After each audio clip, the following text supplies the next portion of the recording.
Sagittarius, how are you? My name is Lauren B. Welcome to the Untitled Tarot. So I've laid out your spread this week with the Cosmic Slumber Tarot, and I love readings like this because it feels like I learn so much from the cards before I even turn on the camera and get to share the message with you guys. The Pisces full moon is definitely affecting me, so I'm hoping that I'm able to bring forth sort of the wisdom and the story that I'm seeing in front of me, because it's really interesting to me.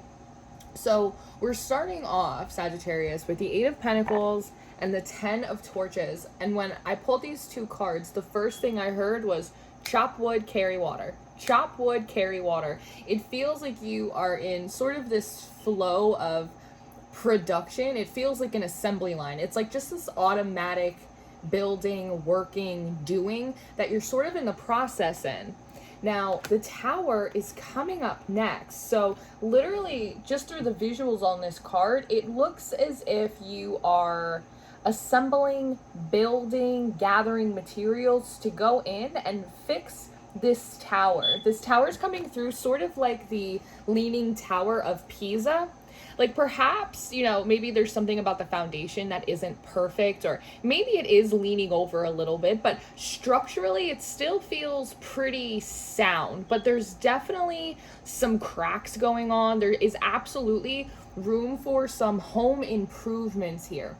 And part of the reason why I say that this isn't a tower that is meant to crumble down and be destroyed is because there's also this hand right here coming out of the side of the card, which makes me feel like even if this tower did fall over, that there would be a hand here to grab it, to catch it, to make sure that it didn't smash to smithereens. And so I'm wondering what this Tower card is for you, Sagittarius. Maybe it's a relationship or a project. I'm going to refer to it as the project, but it could be a relationship or a business, some kind of creative pursuit. Whatever it is for you, you're absolutely acknowledging the fact that it's not perfect, that it's not as strong as it could be, and maybe that there's even some things comprising it that are not good anymore. So that this lightning hitting the top, it kind of feels a little bit like a haircut. Just take a little off the top. We don't need to completely dismantle this entire structure, this project here, but we definitely could lighten the load, and we definitely need like maybe some more reinforcements. Maybe we need to like caulk the walls or something like that. And I like in this Eight of Pentacles because it kind of reminds me a little bit of like Jenga. See how this isn't a perfectly straight line and this is sort of falling over a little bit on the side? It's the idea of you kind of doing these calculations of going, all right, so if I take in this measurement, or if I take that element out, okay, what would I need to kind of reinforce that? These are, what about Pentacles, Wands, Tower, a lot of that Mars energy, but your approach to it feels really airy. It feels really logical. It also feels really unemotional too, which I actually think is really nice for you. Sometimes when we're working on something, whatever this tower represents for you, that's really close to our hearts and we are very emotionally invested in it, it can cloud our vision sometimes and make it more difficult for us to go in and really see where things need to change or adjustments need to be made. It can also sometimes like make us feel very overwhelmed. So if there is an imperfection, we can be prone to just letting things sort of collapse instead of going in and patching them up and reinvigorating them when necessary, right? Does that make sense? So I like this airy approach that you're taking to the tower, recognizing that, maybe it's not on the most perfect foundation, but what is built on perfectly solid ground all of the time that never has any issue or interference?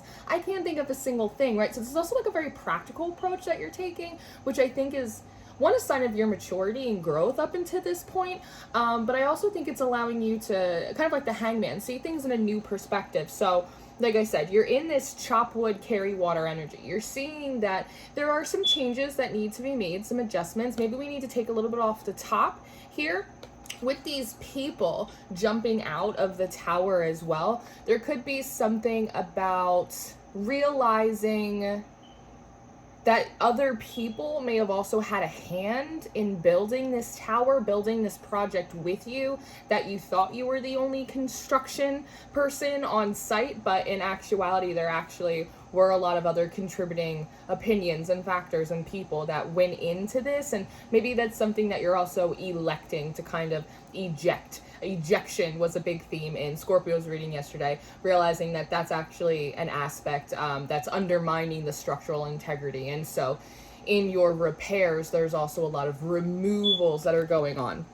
Now, the Three of Torches comes up next. So this is kind of cool for me. In these cards, it feels like you are working on the outside structure of this, yes, but with the Three of Torches, it feels like you're actually going inside. They're even the same color. You're going inside of the tower and just kind of sitting inside of this project, sitting inside of this relationship, whatever this is. And these wands falling, it kind of feels a little bit like rubble. It's the idea from the outside. You can very easily see kind of what needs reinforcements and shifting and changing. But you also realize that you want a closer look. You want to get inside of this thing. And so as you're in there, you're kind of watching what's naturally kind of breaking loose, what's no longer applying, what's just sort of naturally kind of crumbling away, and what is still like a strong structure, what's still kind of holding on tough here. And so I think that this is really cool too. And this is also an energy that is very patient. The Three of Wands, threes in general in the tarot, are all about expansion. And so there is something about you being patient enough to know that like you kind of have to bide your time and see what kind of naturally shakes loose and what is sort of really solidified into this tower, into this project, before you kind of go forward and try and artificially expand something, right? You want it to be like a real expansion. You want it to count. If you're chopping wood and carrying water and putting all of this work and thought into it, you want to make sure that it's worth it. So I also think this kind of shows that you've moved through perhaps a lot of impulsivity that you've struggled with in the past, that I also think is really nice. The universe is coming up next. Now this is really cool. So one, this universe is coming through like an idea.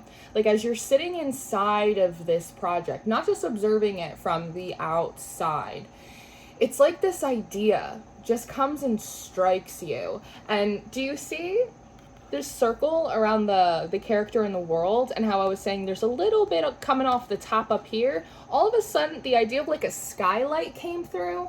Like you're sitting inside of this project, just observing, seeing what's naturally kind of crumbling away, what's sticking. Kind of look up in this train of thought, you kind of get this idea, and it's like you're looking through the top of the tower now that there's not a roof on it anymore, right? It's like that cap's been taken off, and through that skylight, this beautiful idea of the world comes through, and there's this feeling of possibility. Now that there's all of this clearing out, it's sort of like when you don't realize how much room you have in your house until you throw a bunch of stuff away and you go, I actually have more room than I thought. What am I gonna do with it now? Wow, there's so many room for activities in here. Like it's that kind of feeling, which I think is really cool and fun and exciting for you. Now, the Devil card is coming up next. So I feel like part of the idea or the realization that's coming to you is, one, that it feels like it's important for you to plant yourself inside of this tower. It's important for you to plant yourself inside of this project. And maybe you're realizing that too much of your attention has been focused on the outside and not enough on the internal structures.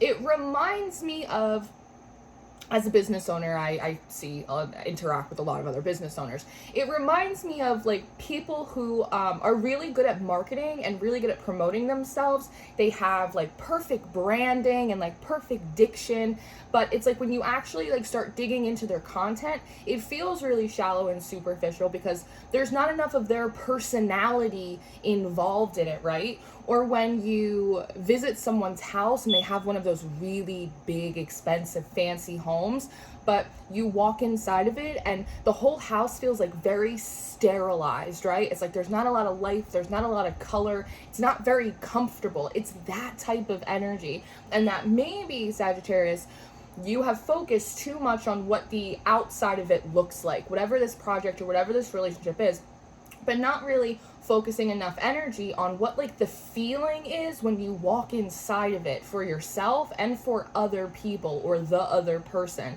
Does that make sense? And I like this Emperor card because you see there's all of these sprouts coming from his chair. And so it's this idea of, again, sort of like planting yourself like right here in the middle of it. And that like you are an undeniable aspect of the growth, of the expansion, of the prosperity of this thing. It's not something that can kind of be like self-running, automatic, right? We were talking about that assembly line, that your direct involvement, that your life force energy being the center point of it is absolutely crucial to this thing taking off or expanding or becoming what it is that you want, to touch that energy of possibility.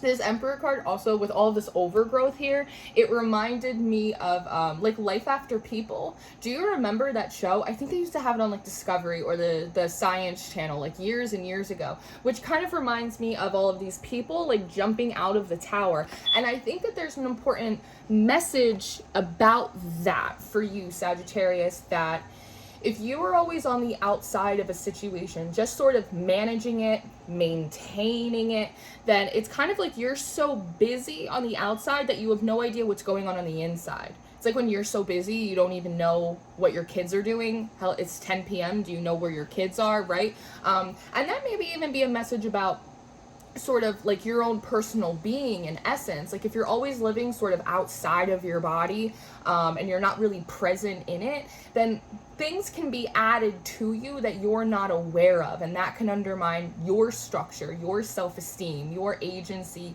as a person, right? Does that make sense? So there's a lot of that going on in here. And I think that another part of the idea that's coming forward for me with this Emperor card is that it's important for you, Sagittarius, to step up into this Emperor role, to step up sort of like as a leader, to really claim your space, to make sure that things are sort of under control, that you're aware of what's happening, not just outside of the garden gates, going back to that Virgo reading from a week or so ago, but what's also happening inside of it as well.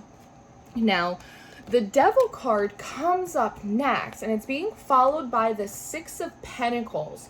So I'm wondering, one, if I see this Devil card as possibly being a individual around you who is maybe seeing you kind of going through this process, and they're kind of pulling you aside in the middle of your chopping water or you're chopping wood and carrying water, and they're saying, hey, Sagittarius, what are you doing? What are you doing right now? Everything was kind of working, everything's fine. I don't know if you should do that. I don't know if that's really like a very good strategy. Maybe that's not good business, or that's not responsible. This can also be an aspect of your own subconscious, Sagittarius, that kind of comes up as an opponent to you when you're trying to do something new, when you're trying to step out of your comfort zone, when you're tapping in to new ideas, because that can freak out the ego or the shadow that wants to kind of keep you safe and kind of keep you consistently doing what it is that you have always done. And so that's a lot of what this feels like. There's a bit of a tug of war here, whether it's from your own subconscious or whether there's actually someone outside of you coming in and saying, Sag, like, I don't really know if this is the best strategy for you right here. Now, with the Six of Pentacles, there is an aspect of whether it's your subconscious or whether it is an actual person around you. It feels like they're giving you this advice because they actually think it's helpful for you, right? Six of Pentacles, it's charitable. It's almost as if they could go back in time and give themselves some advice, that was the advice that they would have given themselves, to play it safe, to focus on, you know, maybe the branding or the marketing, like the external structures. Don't rock the boat, don't ruffle feathers. And it reminds me of this scene in Good Will Hunting, and I rewatched that movie yesterday. And it's towards the end of the movie, and Robin Williams is yelling at the math professor guy, and the math professor is going, you know, he needs to be pushed, Matt Damon. He needs to be pushed. If someone hadn't been there when I was young to push me, I wouldn't be where I am right now. And Robin Williams is going, but he's not you. And so I think that's kind of the point that's coming to you right now, Sagittarius, that you're recognizing that any advice that's being given to you by people, maybe by one particular person, or again, even if it's just an aspect of your own subconscious trying to keep you safe, that they really are trying to help you, right? But that doesn't work for you anymore. anymore. It doesn't work for you. You are a different person. You require different things, different approaches. You have your own perspective, right? And that's important. That's a really important part of this. And it's also an important part of you stepping up into the Emperor energy and really kind of claiming like your own sense of agency and doing things in your own way. So the Ace of Pentacles comes up next. And it's funny because it almost feels as if, do you see both of these with the Devil card and this? They both have these coins over here. So someone may even be saying, again, this is bad business. You're going to lose money. I wouldn't be doing this, whatever. With this Ace of Pentacles, it almost feels like you are handing them back their 2 cents. I understand why you're saying that. It makes total sense. I get where you're coming from. I appreciate you. But like, here's your opinion back. Like, here's your 2 cents back. I don't need it. I'm going to do something else right now. Also, what I see in this Ace of Pentacles is that like through this exchange or just through this kind of consideration in your own mind, you're being given another aspect of the idea or of the project, which is funny because you're thinking about all of these new seeds that you want to plant with all of the space that you have. And you kind of didn't expect that like a seed would be given to you. You thought you were going to be planting them in the space, but the space is actually giving you a seed. It's giving you an idea. It's giving you an opportunity. And one of the steps of that is you giving this individual, I'm going to say, if it's your own subconscious, I trust that you know that, but we're going to read it as a person, that you're kind of giving them their 2 cents back. They move into this Prince of Torches though, which I think is really interesting. So I don't know if this particular individual is used to their advice not being heeded, or maybe just you in particular is not listening to them because maybe you normally do. This is perhaps like sound counsel for you. But it seems like you're not. And there is something about it that seems to be ruffling their feathers. And what's interesting to me here is like they're coming through as the Devil, which is Capricorn, Saturnian energy. It's very structured. It's very focused on service and society and, again, how things are sort of looking on the outside. But that's also the same energy of the Emperor. So this could be a mindset or a person or advice that at one point you really did resonate with, because what we're looking at, the themes of the Emperor do really correlate to what Saturn gives us, but Aries doesn't. And the Emperor is also an Aries card. Aries is the I am. Aries is the I will do it. Aries is the I will decide for myself. So this is like a new aspect of this energy that you're coming forward with that maybe people haven't seen you do that before. And so there is a ruffling of the feathers when you're giving back this 2 cents. But the funny thing is like you come forward as this Prince of Cups. And it's kind of like this head to head. You're absolutely recognizing that maybe you have unintentionally offended someone by not taking or heeding their advice or doing things your own way. But in this card, you see all these red fish. They look like Swedish fish to me. And a lot of you guys know that I've been born and raised at the Jersey Shore my whole life. And as a kid, we'd always just go up to the boardwalk. We'd walk up 3 blocks and we'd go hang out. And there'd always be those boardwalk games. And I would always be trying to win the big bags of Swedish fish. And so when I look at this Prince of Cups card, it brings up the idea of like sweetness and fun and reward and play. And like, it's the idea of like a game that you're kind of looking at this character and recognizing that like they are very much still stuck in a game, and that you were stuck in a game for a long time, and there's something sort of comical to you about it. It's like, what have we been doing this whole time? But there's something like really kind of sweet and satisfactory about the fact that like you get it now. You get it. And because you get it, and because you're doing things differently, and you have all of this room for activities, the 3 of Cups comes out, which is this idea that you're sort of like raising a toast. Like, I see you. Thank you. I'm gonna work this out right now. Don't worry. And just being in that energy, there's so much water that you also recognize like how much overflow, again, the overgrowth with that Emperor, how much overflow is going to run into other people. Like you can already see, even if it's not here right now, you can already see how much the energy that you are in and what you plan to be doing is going to be so beneficial to people that like all they'll have to do is put out their cups and like they'll end up getting what they need. And so there is an aspect of this that you're realizing this isn't just for me, that like this is for other people as well. Like they're also really going to benefit from this. everyone's gonna have a good time. Everyone's gonna get some Swedish fish. This is awesome for everyone across the board. And this King of Torches comes up next. And so this is, for me, it just feels like them trying to like stand their ground or really like assert themselves or plant their flag in the ground, like Sagittarius. No, you're not listening, and you are coming forward as this high priestess. And in this card, your eyes are covered. And so it's the idea of like, I'm not even going to engage with you anymore. I can't see you. I'm not going to look at you. I'm not going to give you any more energy.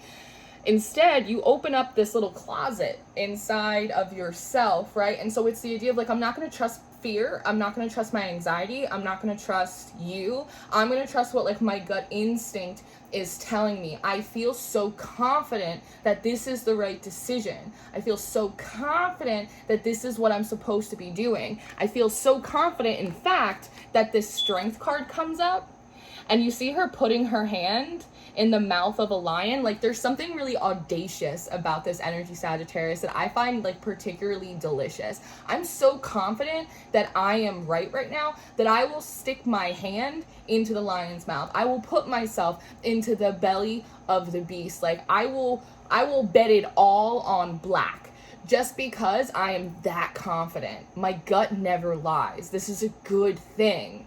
And like, that's amazing. Like, that's an amazing energy, to be that audacious, to be that confident, right? To just be so locked in to your own instincts. Like, it's exciting for me as a reader just to see that, and as a human being, knowing how difficult it can be sometimes to tap into that energy. Now, the Six of Swords is coming up next. And so now we're bringing in a little bit more of that subconscious energy, right? Because this could be a conversation with yourself. But I like in this card that it almost looks like there's a child on his back. And so in that, there could be an aspect, and maybe you're recognizing that too, that like, I'm so confident of it, like I will bet it all on black. But I also recognize that my inner child maybe feels a little bit freaked out right now, because it wants consistency, it wants to feel safe. So anytime that I do something that is a little bit different, my inner child doesn't know if we're gonna be okay. But that's all right, because I'm gonna show my subconscious, I'm gonna show myself, I'm gonna show my inner child, I'll show you. I'm gonna put my inner child on my back, and we're gonna climb over these truths or these ideas that we have outgrown and don't apply to us anymore. And I'm gonna climb up these stairs to these higher ideals that I know are possible for me. And that is so brave. You know, we always think about like heroes and bravery in terms of like Superman, or, you know, running in front of a speeding bullet, or hopping in front of a train. But like, to show up for yourself like this, that is such an act of bravery and courage. And like, I just want to acknowledge and validate that for you. So you're kind of climbing up these steps, right? And you get up at the top with this Two of Swords, which I think is really cool, because it's sort of like this moment of victory for you. It's like, I did it. And in this Two of Swords, you see the blindfold? It's actually not over your eyes. It's like you've pulled it up. It's like you have intentionally awakened yourself. And maybe that's part of this tower too. It's like you've intentionally like awakened yourself to like what's actually going on around you, and who you are, and what it is you actually want to do. And so it's sort of just this like Xena warrior princess moment where you're like, yeah, like I did it. Like, this is awesome. Now, as this is happening, the Princess of Pentacles is coming up next. And so it feels as if there is someone else, Sagittarius, like in your vicinity that is somehow being alerted that like you just did this. There's something about the ripple effect of what you're doing that it's like the echo seems to reach this Page of Pentacles person. And maybe this Page of Pentacles person is also really sort of focused on growth, right? But there's something about this energy that maybe like your project, for all intents and purposes, maybe it has not been as abundant or prosperous as like you would have liked. But internally, like you're really flourishing. Whereas for this person, maybe everything that they are doing in the outside world is really abundant and flourishing. But on the inside, right? It's like they don't feel as full of life. They maybe feel kind of bored, sort of just rudimentary, just going through the motions, and everything they touch kind of turns to gold. But inside, it's like they don't really feel that great. And they're looking over here at you as this King of Swords, like really sharp, like really clear, feeling really confident, No one tells the King of Swords what to do. And the King of Swords also has, like, the Carfax. The King of Swords has receipts. Like, there's a reason for everything that they do. And it's a good reason, too. And so they're kind of watching you over here, like, kind of, like, admiring you. Like, how is Sagittarius doing that? Like, how brave of Sagittarius? Like, I don't know if I'm brave enough to do that, but I kind of would like to be. So the Ace of Cups comes up next. And so one, this could be like a desire to reach out to you, Sag, or to learn from you, or maybe even wishing that like you would reach out to them or notice them, help them, because they do kind of feel, especially with this bull here, kind of like stuck in place. But the cool message that came off of this card is, if you notice, there's water coming out of this cup, right? But when you pull it back, it blends in with the ocean water, and this cup actually looks a little bit like it's chipped. Now, in that, it brings forward the idea of what I believe is called Wabi Sabi, which I believe is a Japanese concept that just because something is broken or chipped or imperfect, it doesn't mean that it's not still beautiful. It doesn't mean that it is no longer useful. It doesn't mean that it can't still be like a part of your environment. And I love that, because that's sort of the energy that you're embracing in this tower. Like, yeah, it's chipped. Like, yeah, there's some cracks in the paint. Like, yeah, it's crooked. It looks like the Leaning Tower of Pisa. But, like, that doesn't mean it's not still beautiful. Like, it doesn't mean that we can't take some sandpaper and sort of smooth out some of those rough edges. Like, this is still really good and cool, and I don't have to get rid of it or throw it away. I'll smooth out the rough edges, and I'll turn it into, you know, a water vase, like whatever, right? Like, there's something really cool about the fact that that is your approach to this whole thing, and someone else is noticing that and wanting to kind of partake in that too. This energy might be someone who is sort of a natural perfectionist, right? So the Five of Cups comes up next, which gives me the impression that this person feels a little bit like one step behind you. It's like maybe they're trying to retrace your steps or figure out like how you got there. It almost feels like they are trying to go to where this Three of Cups energy is, but by the time they get there, the cups have already been drunk and they're empty, right? And so like there is a bit of like a feeling of like loss, like, oh, I'm one step behind Sagittarius, like I can't quite, you know, get a hold of them. I'm trying to trace their steps, but it's like everyone's already kind of been through there. I don't really know what to do right now. But you come forward as this Six of Torches. And so the idea here is, I don't think they notice you, Sagittarius, obviously, but I don't think that they realize that you also notice them.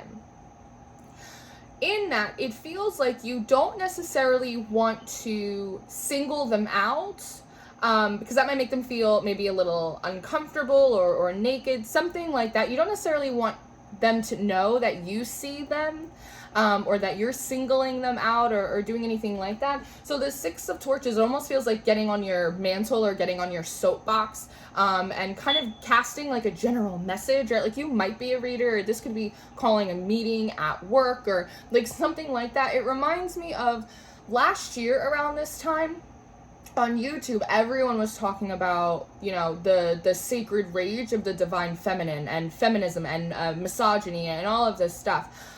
So many different creators, and I didn't necessarily single anyone out. I didn't like indicate a particular creator over another, but like what I did was like I saw a need. Like I saw a need for guidance, and I saw a need for healing like within that dialogue. And so I started the Divine Feminine Rising series, and I did the Sacred Cycles, and I did the Fallacy of Feminism, and like I did all of these different videos. I wasn't intentionally going, hey, I see like you over there having an issue with this, I could probably help. I just saw a general need, and so I just created something and I just put it out there, hoping that whoever needed it would find it, and a lot of people did, and it was really helpful for a lot of you guys, right? So I just see you kind of doing the same exact thing. You're not singling anyone out or letting anyone know that like, hey, I see you looking at me over there. You're just kind of putting out like this general broadcast, and it's like, you want to look over there, like that's kind of, I heard that over there like things are really good. This is where I found a lot of my answers.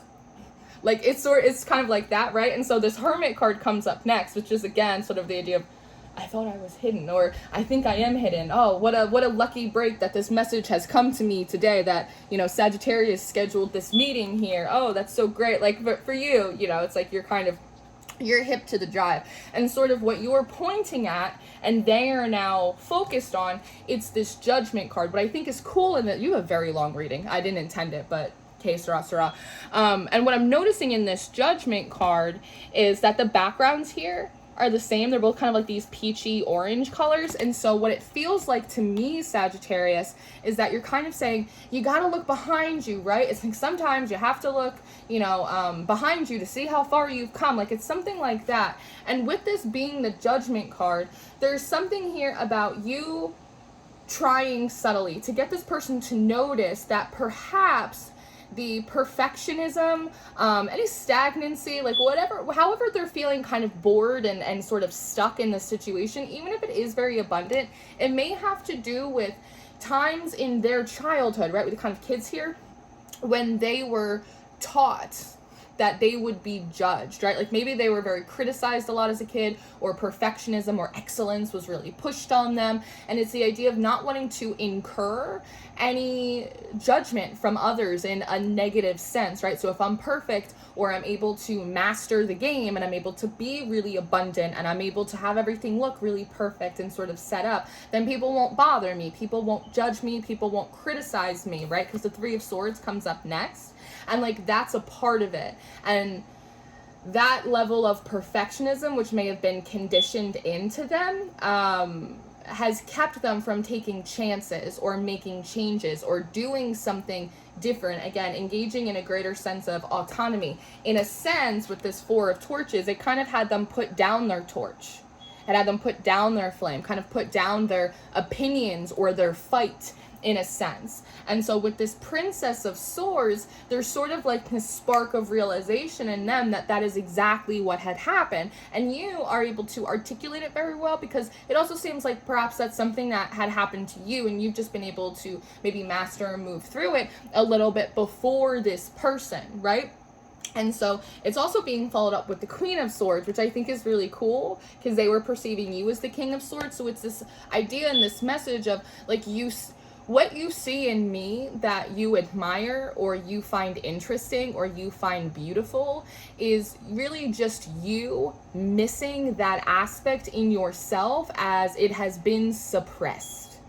Does that make sense? That's like effectively the message that you're giving. You're like, I don't have any more fight in me than anyone else. Like you have it too. You just like the fact that you're seeing it in me. It's fascinating to you because you're trying to figure out where in yourself it has been hidden. So death comes up next at the very end of your spread. And there's always this feeling of inevitability with death. And part of the message here is that when you try and resist death, you are also resisting life, because they're one in the same, right? When you resist change, you also resist growth. And the last card in the spread is the Magician, which is nice. And sort of like here you are in the midst of this, the refurbished tower that you have been building now from the inside out, chocked full of all of your energy and all of these different aces hanging up here at the top. And what seems to be happening, Sagittarius, is that you are just one of many people who are stepping into a greater sense of agency, really reclaiming their personality and allowing themselves to create, to manifest, to build in a way that is like really true to who they are and is much more fixated on authentic growth through true expression and individuality, more so than just creating things that look really nice on the outside but internally are quite hollow. And so I love that you're doing this for yourself. You're overcoming any opposition or criticism to it. Other people are benefiting from it, but you are also like just one piece, just one part of like a greater collective energy that's happening across the board. It's like this really cool domino effect. So I love it. I think it's amazing. Truly I do. So this is what I have, Sagittarius. You have very long reading. I didn't intend to make it this long. Halfway through this reading, I thought that maybe some of this should have been in the extended, but it's not, because I just wanted to do it. So here we are doing it. channeling a lot of your energy today. I am going to do an extended reading because if we're here, why not? Let's see kind of how else this plays out. So if you're interested in your extended reading or your monthly reading for September, those are going to be the top 2 links in the description box. I always encourage you guys to check out Patreon. We have all of the extendeds, all of the monthlies. I run the mystery school for intuitives. The tarot school is in there if you want to learn how to read the cards more. And I do offer personal readings. You can book with me through my website. I love you so much. I hope that this was helpful for you. Thank you for being here, and I'll see you next time. Goodbye.